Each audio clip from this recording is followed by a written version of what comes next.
نحمده ونصلي على رسوله الكريم أما بعد فأعوذ بالله من الشيطان الرجيم بسم الله الرحمن الرحيم قل تعالوا أتل ما حرم ربكم عليكم ألا تشركوا به شيئا وبالوالدين إحسانا ولا تقتلوا أولادكم من إملاق نحن نرزقكم وإياهم ولا تقربوا الفواحش ما ظهر منها وما بطن ولا تقتلوا النفس التي حرم الله إلا بالحق ذلكم وصاكم به لعلكم تعقلون صدق الله العظيم. سورة الأنعام اتم پارا یوسل یو پنځوستم نمبر آیت دی. په مخکې رکوع کې محرمات حسیه بیان شو. اس پر آیاتوں کی محرمات معنویہ ذکر کی.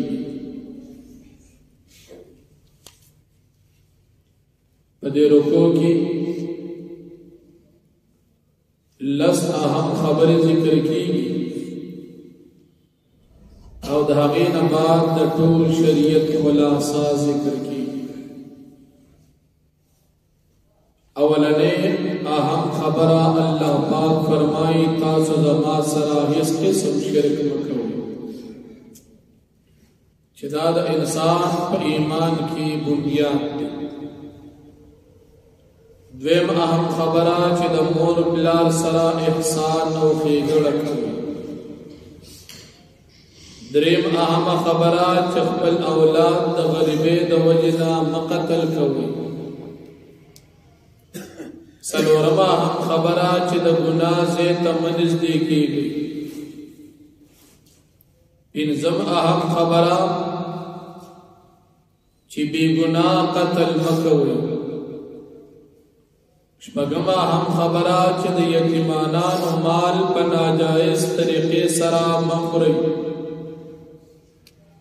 وم اہم خبرہ چی پناب طول کی کمی مکوئی. اتم اہم خبرہ چی وینا کل کوئی گواہی ور کوئی نو رشتیا وایو. او نہم اہم خبرہ دا اللہ پاک سر چی تاسو کمی وعدی کڑی دی اغا پورا کئی. او لسم اہم خبرہ چی دا طول شریعت خلاصہ دا فصراط مستقیم باندی برابر شد. شیخ التفسیر علامہ ادریس کاندیلوی رحمت اللہ علیہ ذکر کئی چھ صراط مستقیم نہ مراد اغا تمام اعمال دی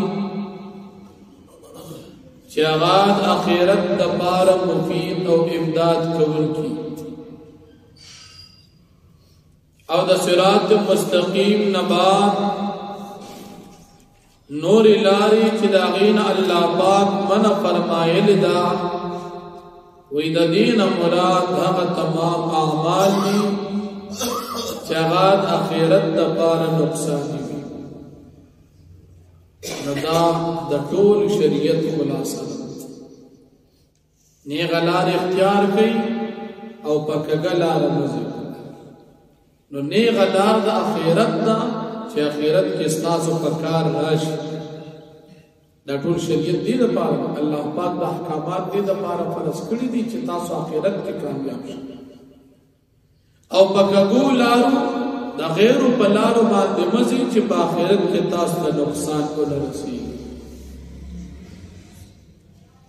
کعب الاحبار رحمت اللہ نے فرمانی چه پا تورات کی دا طولن اولنی آیت چه ذکر شو آغا دا دی رکو دا اولنی آیت قل تعالوا اتل ما حرم ربكم عليكم. دا داسې احکامات دي چې یوازې په مسلمانانو باندې فرض نه دي بلکې په تمامو مسلمانانو چې هغه د نبی علیه السلام نه وړاندې شریعتونو پابندو په هغې هم د احکامات فرض الله یو منې د ټولو پیغمبرانو مشترکه مسله د والدینو سره احسان کوي د ټولو پیغمبرانو مشترکه مسله او دغرنګې دا نور نو په دې آیاتونو کې الله رب العالمین لس احکامات په آخره کې لسم اهم چې د دین شریعت خلاصه ده هغه الله جل شانه ذکر کوي نو فرمایي قلتو فرمائے پیغمبر علیہ السلام تعالو تاسو راشی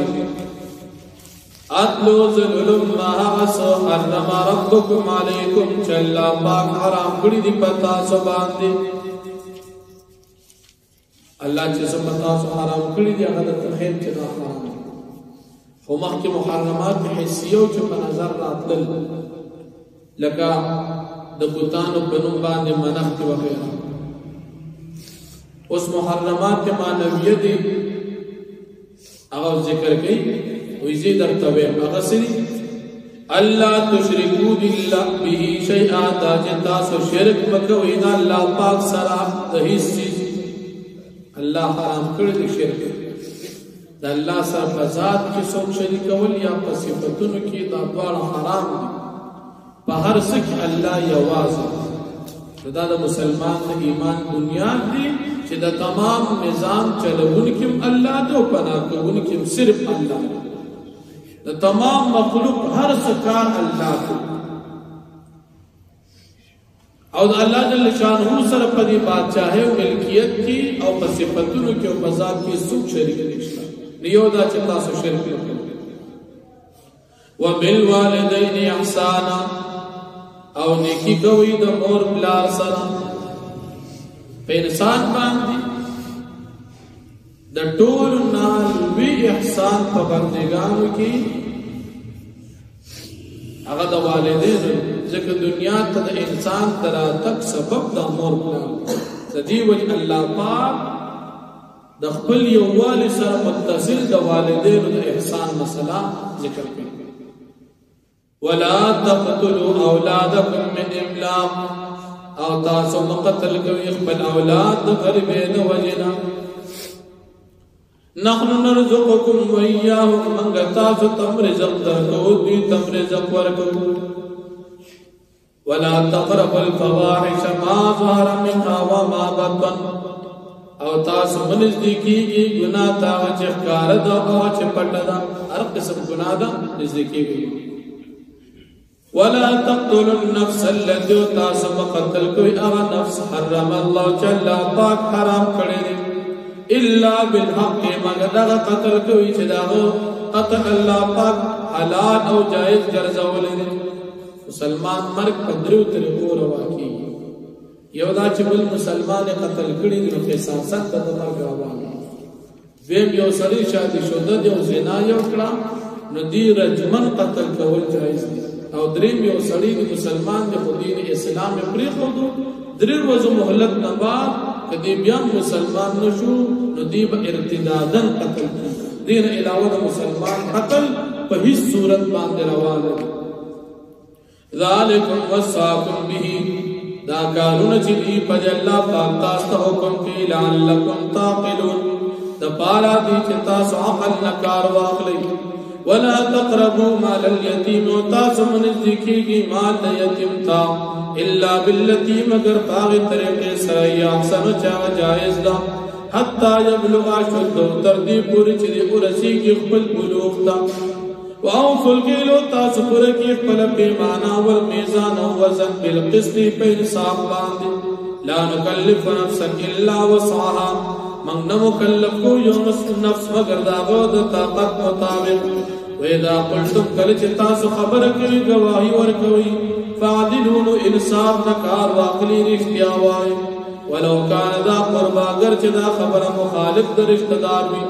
وبعهد الله اوفوا او بوعدو د الله پاک تاسو پرواله کوي ذالکم وصاکم به دا کارونه چې په تاسو حکم کی اللہ پاک لعلکم تذکرون دپارا دی چتاسو نصیحت نکار واقعی وان هذا صراطی مستقیما او پیشی تاسو هذا صراطی چدا زمالارا مستقیما دا برابر دا فاتبعوا پس تاسو دی لار تابداریو کئی ولا تتبعوا السبل او تاسو د نور لارو تابداری مکوئی فتفرق بكم عن سبیلی پس تاسو جداشی فتفرق بكم پس جدا بشی دا لار پتاسو عن سبیلی دا دی لار مستقیمنا کہ نور لار تاسو اختیار کی دا نور لار سر بتاسو جداشی دا نیوی لار ذالکم وصاکم بھی دا کارن چیدین وصاکم بھی اللہ پاک حکم کی تاست پدے باندی لعلکم تتقون دپارا دی چتا ستقوان کارواغ لئی وآخذ دعوانا الحمدللہ رب العالمین